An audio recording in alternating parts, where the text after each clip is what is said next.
Hey everyone, this is Jess Williamson, and I just want to know what the fuck is going on with the climate change debate? On one hand, I turn on the news and it's like 97% of all scientists say that global warming is real, man-made, the world's coming to an end. On the other hand, we've got people calling it a hoax in the White House. On the other hand, we've got like Bernie Sanders and people saying that if we don't do anything, like the world will come to an end. So I just want to know what the fuck is going on with the climate change debate. Where is the debate? Why is everyone getting such different information? What is the debate? The way I see it, we have two groups of people. 97% of all scientists and the condescending left, and skeptics, previously known as deniers. Let's take 97% of all scientists and the condescending left. This is mainstream media, Hollywood. This is where Hillary Clinton made her mistake with her list of deplorables, because basically what the left has done has said, well, if you don't agree with the blanket statement that 97% of all scientists say global warming is a thing because you hear different information, well, you're just a fucking idiot. That's not a way to win a debate. That's how you shut down dialogue. That is where the left has made a mistake. That brings me to my next category, skeptics, previously known as deniers. Let me tell you something. Right have made it very clear that they do not want to be called climate change deniers anymore. They see it as akin to being labeled a Holocaust denier, which would be very condescending and rude. Because, newsflash, nobody is denying climate change anymore, even Republicans. So if you are, you need to go back to whatever rock you're living under and wait for it to heat up. If you don't believe me, look, here's Scott Pruitt. He says it for himself. The climate is changing, and the human activity contributes to that in some manner. The climate is changing, and humans are contributing to it in some manner. Denial is out, and skepticism is in. So what is the debate? To understand the debate, we have to understand the history of climate change a little bit. Basically, in 1824, this guy discovers the greenhouse effect. In 1896, another dude showed that burning coal could cause global warming. In 1938, another dude found it to already be happening to some degree. So after 1940, research advanced rapidly. By 1969, NASA and the National Oceanic Atmospheric Administration took on research.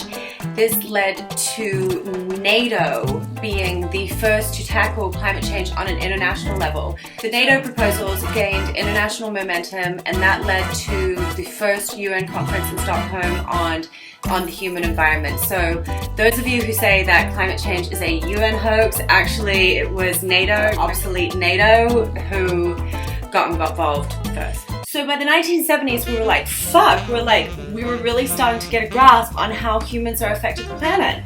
We were worried about not only climate change, but acid rain, aerosols, the whole hole in the ozone layer. A minority of scientists were even saying that we might get global cooling from the aerosols in the air. Anyway, Nixon starts the EPA, and so we can research what is going on. Because there's scientists like by the name of John Sawyer who Maggie is predicting a 25% increase in CO2 and 0.6 degrees increase in temperatures by the end of the century, which is what happened. The World Meteorological Organization is saying that we may see the effects of climate change by the end of the century, which we have. We started developing computer models that we couldn't develop one that didn't show temperatures increasing with CO2. Now, this was just a time of a lot of research and discovery. And one of the leaders in this research was ExxonMobil. By the 1980s, a scientific consensus had already emerged, and ExxonMobil was a leader in this research. They spent $1 million to outfit a supertanker called SO Atlantic, which studied how the oceans absorbed carbon. They hired scientists and mathematicians to come up with better computer models. They even published in peer-reviewed journals. I'll talk about the importance of peer review in another video, which confirmed everything that the general scientists were describing, which confirmed all of the emerging scientific consensus. Then in 1982, an Exxon scientist by the name of Roger Cohen circulated a top secret report among Exxon's management that said, quote, a scientific consensus has emerged, and according to Exxon's own climate modeling, a doubling of CO2 would result in a 0.3 degrees Celsius increase in warming. The report also stated that to heat off global warming would require a significant reduction in the combustion of fossil fuels, and unless that happened, there are some potentially catastrophic events that must be considered. Once these effects are measurable, they may not be reversible. This was in 1982 to Exxon. But then everything changed.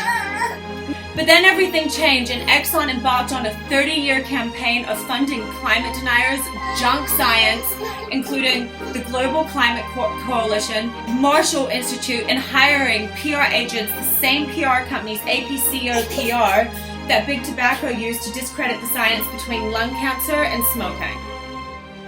So the point is, Exxon knew. They fucking knew, and then they lied. They funded liars and deniers for years. So what is the debate? Well, it has to do with 35 years and millions of dollars of industry-funded campaigns to make sure we are still debating it today. Isn't that right, Bubkins Bub?